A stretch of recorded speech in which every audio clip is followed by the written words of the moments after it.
أعوذ بالله من الشيطان الرجيم. بسم الله الرحمن الرحيم.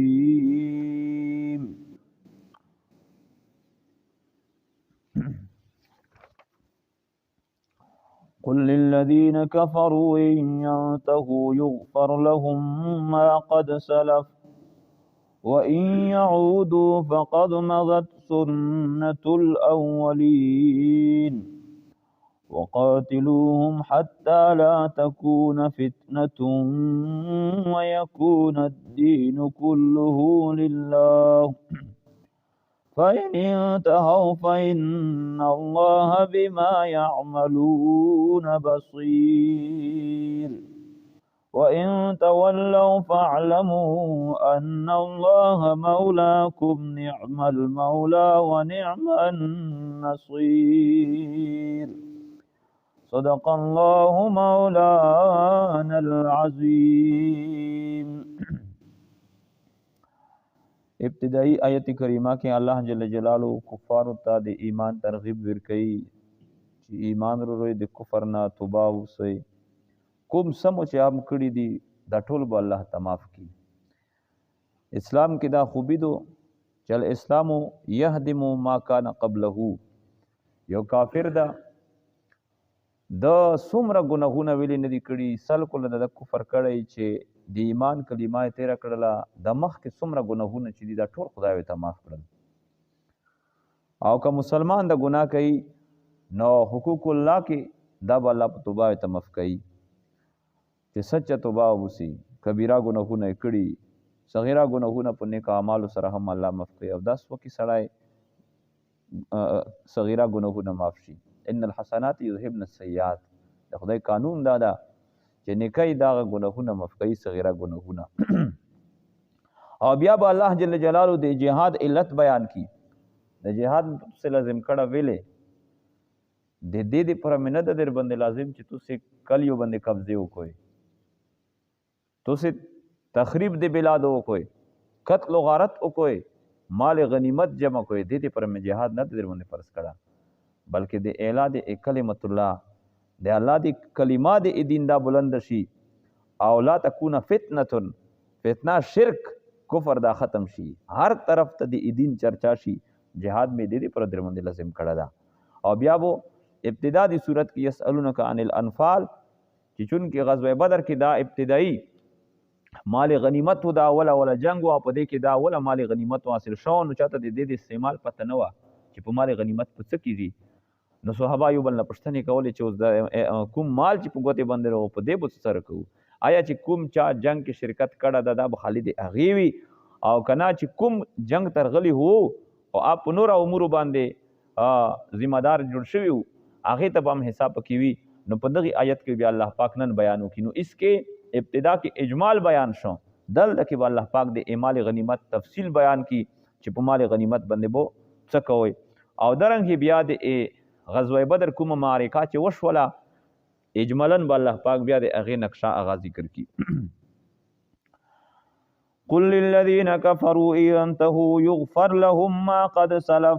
پیغمبر ورته وایه هغې کسانو ته چې دوی کفر کړه ده، ان ينتهوا چې که چېرته دوی منع شي د کفر نه، د پیغمبر سره د جنګ نه، یغفر لهم ما قد سلف دوی ته بخشش وکړی شي د هغه ګناهونو د هغه کفر چې کوم دوی مخکې کړي دي. ځکه چې اسلام کوم چې څه مخکې شي هغه ختم کوي. وان یعودوا که چېرته دوی عود کوي، دوی کفر ته عود کوي، کفر ته واپس کېږي، جنگ ته واپس کېږي، نو الله فرمایي دا ورته وایي چې فقد مضت سنت الاولین. تحقیق سره تېره شوې دو طریقه د اولینیو خلکو د مؤاخذې. نو بیا د مخکې خلکو حالات اوکسي چې هغې د پیغمبر سره ټکاره ویلې دو د هغې الله څه خشر کړه ده. نو بیا هغه ورته پرتا دو دوی به هم هغه حال وي. بیا وقاتلوهم حتی لا تکون فتنة دا علت جهاد ذکر کی الله چې تاسو دوی سره قتال کوئ، جنگ کوئ، تر دې پورې لا تکون فتنة چې باقی پوتی نشي، لا تکون لا توجد چې موجوده نشي فتنة شرک. د فتنې مختلف معنی درلودي. مخکې ازمیښت معنا تېره شوې ده، د عذاب معنا تېره شوې ده، دلته کې اوس معنا د شرک ده. ويكون الدين كله لله او شي الدين غلبا دی دین الله پاک ټوله لله دی پر دی الله پاک فین انتهوا کچر دوی مناو ګرځول کفرنا فین الله بما يعملون بصير پس بشک الله پاک په هغه اعمالو چې دوی کوي کتون کړه وان تولوا او کچر ته دوی روګردنی وکړه دی ایمان نه فعلموا پس پوي شوي ان الله مولاکم چې بشک الله پاک مولاکم مولا دی تو سدا مولاکم ناصرکم تو سي مددگار دا نعم المولا الله جل جلاله نعم الما سمره بهترین دوستا و نعم النصير او سمره بهترین مددگار دا وعلموا پوښوي انما غنیمتم من شيء چې خبره دادو غنیمتم من شيء چې تو سي مال غنیمت حاصل کړي څه شي نه فان لله خمسه پس دی پر بشک دی پر دی الله پاک چې دا خمسه خمس دی دا وللرسول او د پیغمبر خمس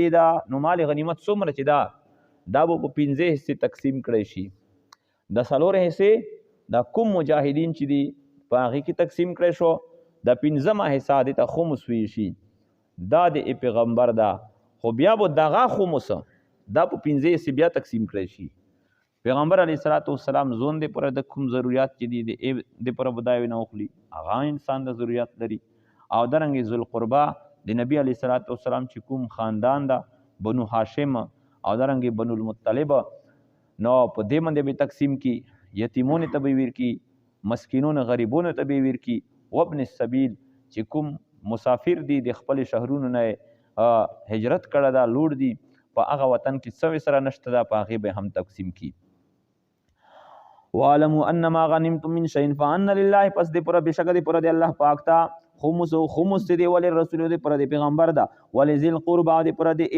رشتہ دارون دی نبی علیہ الصلوۃ والسلام دا دی قرابت دارون دی نبی علیہ السلام چې بنو المطلب او بنو هاشم دی ول یتام یتیمون پر دا ول مساکین او دی مسکینون پر دا وابن السبیل او دی پر دی ابن سفیل دی مسافر دی پر دا ان کنتم آمنتم بالله کچرته سوی تو ایمان لري په الله پاک باندې وما انزلنا او په هغه نصرت باندې انزلنا چې موږ نزل کړو علی عبدنا په بندا دی موږ باندې په محمد رسول الله دی موږ باندې یوم الفرقان پاریز دی فرقان ورز کم یا بی یوم الفرقان بدر ته یوم الفرقان او یشول فرقان دی وجه چې د حق او د باطل په میانس کې په دا ریز باندې فرق شو امتیاز شو نو فرقان نه مراد یوم التقى الجمعان یعنی په هغه ریز باندې التقل جمعان چې ملاقات کړو الجمعان هغه دوی لشکره دوی ډلې والله علی کل شیء قدیر الله پاک په هر شی باندې قدرت لرونکی دا اذ انتم بالعدوه الدنيا وهم بالعدوه القصوى نو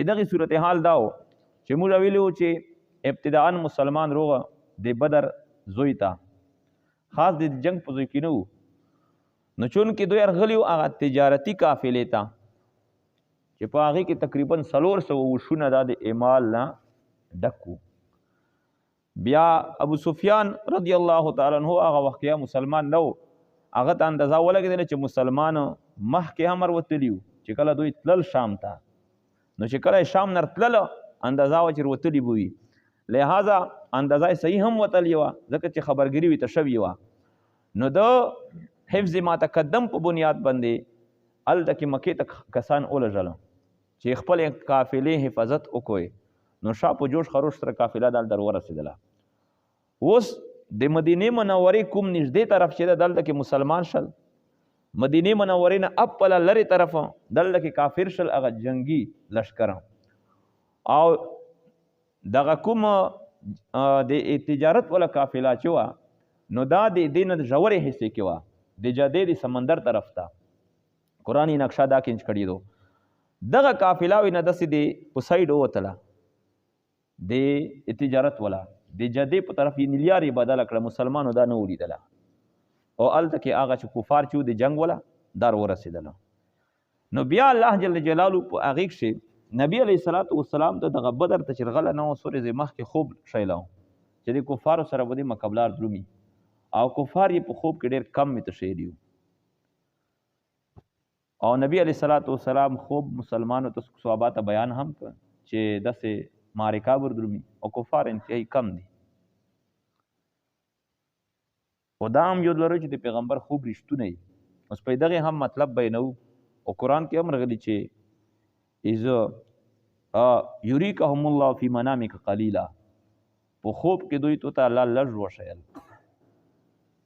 نو د پیغمبر خوب فرشتینو دا دوی په حقیقت کې ډیر ووینه، دوی 1000 صحابه 313. بیا چې کله مخامخ شول سره بیا هم مسلمانو ته دغه کفار لږ لیدای شول، حالانکه کفار ډیرو او کفارو ته مسلمان لږ لیدای شول، او حقیقت دغه چې مسلمان لږ وو.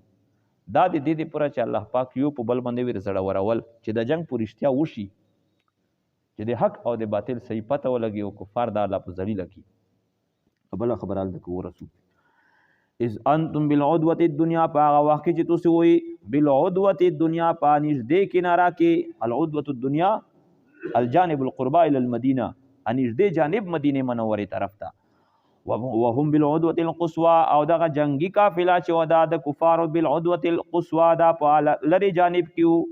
والركب اسفل منکم، او تجارتی قافله چې وا اسفل منکم دا لون دي تاسو نه په ژور ایریا کې جدي سمندر طرف ته. ولو توعدتم، خو چون کې دغه ټکر دا اچانک شوی وه، مسلمانو ته پته نه وه چې کفار روان دي، نه کفار پیله نه خبر و چې داسې مقابله کې دونی دو. الله فرمایي چې دا مې اچانک سره وجنګولو، ځکه چې که چېرته وخت سره مقرر کړی وه کیدای شي چې پکې چا خبرې کړې وه، د جنګ نه وه شوه، خو د جنګ د موږ کوو نه و. ولو توعدتم، که چېرته تاسې یو بل سره واده کړې وه د جنګ، لاختلفتم فی المیعاد، نو تاسې به خامخا اختلاف کړی فی المیعاد په وخت مقرر د جنګ کې. ولكن ليقضي الله امرا، لیکن الله جل جلاله چې پورا کی الله پاک امرن، هغه امر کان مفعولا چې هغه توي شو دو. ليهلك من هلك عن بينة ويحيى من حي عن بينة، دې پر چې الله هلاک یا څوک چې الله هلاک کوي ام بینه په بصیرت سره، په کلاو دلیل سره. ويحيى الله پاک ژوندی پوتې کی من هغه څوک حي چې ژوندی پوتې کیږي ام بینه په بصیرت سره، په کلاو دلیل سره. وان الله لسمیع علیم، بشک الله پاک دا لسمیع خامخا اوریدونکی علیم شالم دا. اذ یریکهم الله فی منامک، په هغه وخت کې چې تو ته درشلی پیغمبره دوی الله پاک فی منامک په خوب دی تو کې قلیلا لږ، الله پاک لږ ور وښیله. نو لږ په دغه اعتبار سره چې کله د مسلمانو سره فرشتې میلاو شوې، نو مسلمان نه ډېر شول، هغې تعداد زیات شول، 3000 فرشتې وې سره. ولو اراکهم کثیرا، او کچیرته تو ته دوی دیر شیلی و کثیرا ډیر، لفشلتم او بل دا چې کچیرته په دغه حقیقت یو خله، نو ګوره د خوب یو صورت ته یو حقیقت ته، کله کله صورتن خوب په یو انداز باندې وي، حقیقت ته هغې بدل وي.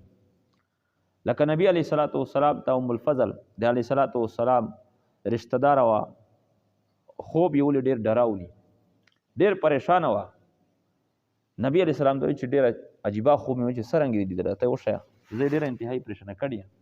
وایي چې ومې لیدل چې د اتو بدن نه ټوکړه د غوښې پرېوتله او د مو غېږې ته روچېده.